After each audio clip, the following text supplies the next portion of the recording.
উচনা ঘুনাপাঠা 281 pillar এলাকায় সীমান্তের কিছু অংশে কাঁটাতারের বেড়া নির্মাণে উদ্যত হয়েছিল ভারতের সীমান্তরক্ষী বাহিনী বিএসএফ।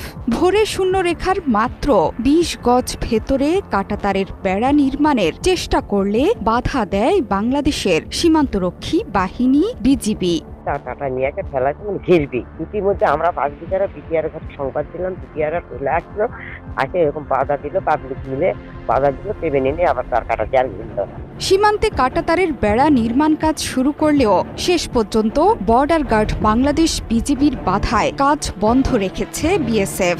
আন্তর্জাতিক সীমান্ত আইন অনুযায়ী শূন্যরেখা থেকে 150 গজ বাইরে কাঁটাতারের বেড়া নির্মাণ করতে হবে, যদিও বারবার এই আইন লঙ্ঘন করে আসছে বিএসএফ। কালকে সন্ধ্যার সময় দেখি এখানে লাইট তো সারা জীবন জ্বলতেছিল, সন্ধ্যাবেলা লাইট আবার বন্ধ করেছে। বন্ধ করার পর